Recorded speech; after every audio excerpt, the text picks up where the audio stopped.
My next guest is actor and a dame, of course. We've also seen her recently on Celebrity Gogglebox. She was brilliant. And Sheila Hancock has just released her new book, Old Rage, in which, well, she speaks her mind. It is so good to see you. It really is. I love the back of this. It says, get this, in 2016, Sheila Hancock sat down to write a book about a serene and fulfilled old age. This is not that book.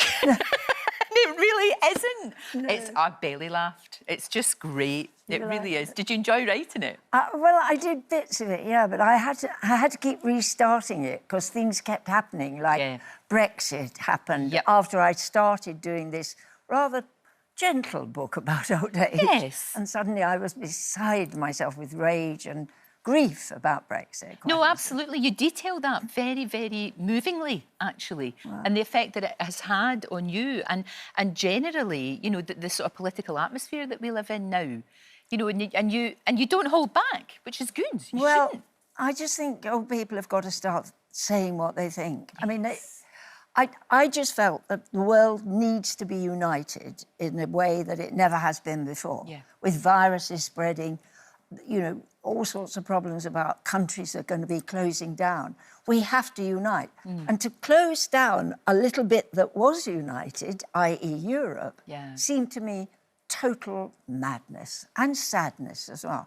So that was the first thing. And then one of my daughters got very, very ill, so with a very bad cancer.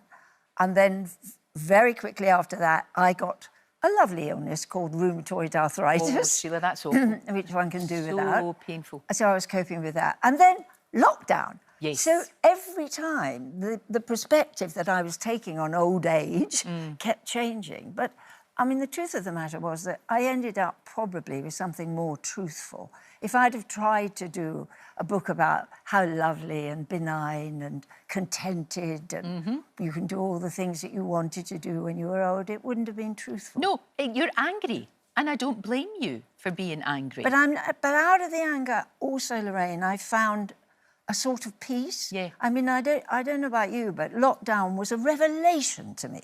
I mean, you're like me. You run around like a blue-ass fly all the time. Very true. Doing too much and all that.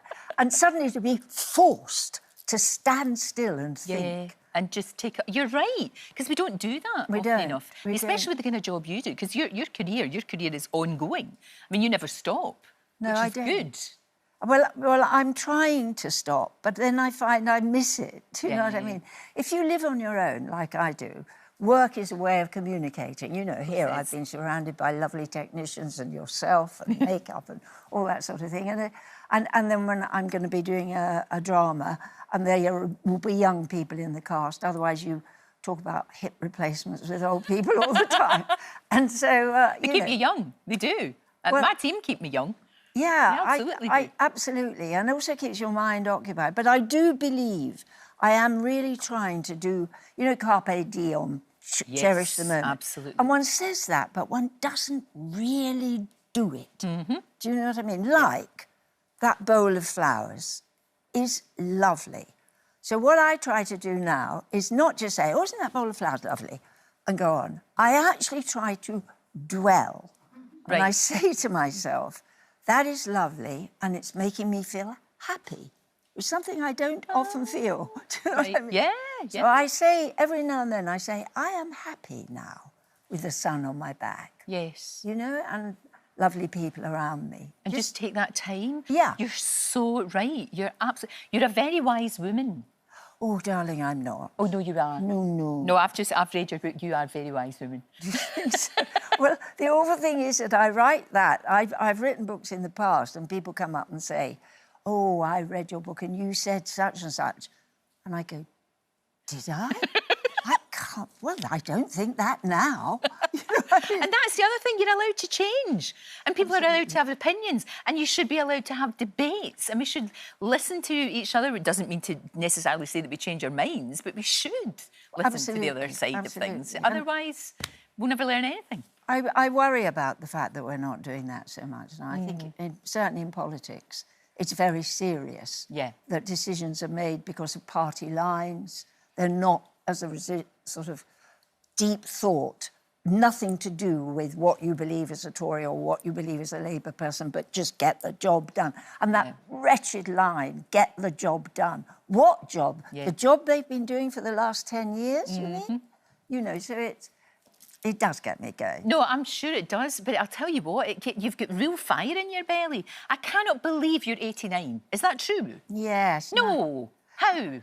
90 next year. That has shaken me. I know, it's 90. Is that like, because, you know, we've got all these big milestones in our life, and I mean, you know, they are just a number, but there's something about 90. It's too old. It's too old. And when your daughters are coming up to 60, or, you know, they're well into 50 and talking about the menopause and things, it does. I mean, that's another thing that came out in the book, that I only just realised, about when I was 83, that I was old. Right. Up until then, honestly, it hadn't entered my head that I was old. But then suddenly, and I had to do this film, Climbing a Mountain. I remember, yes, of course. That was and I had to incredible. get fit for that in the gym. But what is the marvellous thing I discovered on that is that you can get fit however old you are if you really work at it. Like I broke my wrist recently. Don't ask me how, because it's so embarrassing. I mean, that awful phrase, I had a fall, doesn't apply. I fell over because I was behaving idiotically.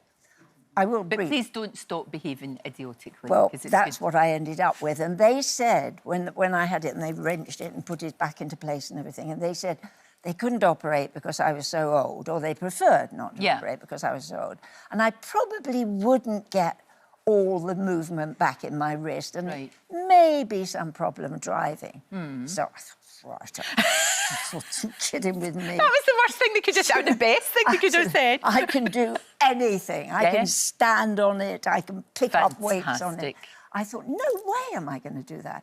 And I do recommend to all the old people that are watching, which doesn't count you, when doctors tell you things, they are doing the party lie. Yeah. Do you know what I mean? They're having to cover the possibility that it could be a mistake.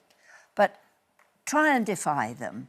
Try and prove them wrong. Too right. Very often you Keep being defiant. Keep proving them wrong.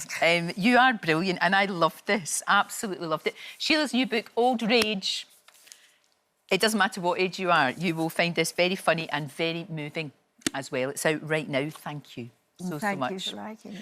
Don't forget, you can watch full episodes of Lorraine on the ITV Hub, and all the best clips, compilations and playlists right here on our channel. Just subscribe now and you'll never miss an upload. Click here to watch another video similar to this one, or click here to head to our channel's homepage to explore all of our exciting videos.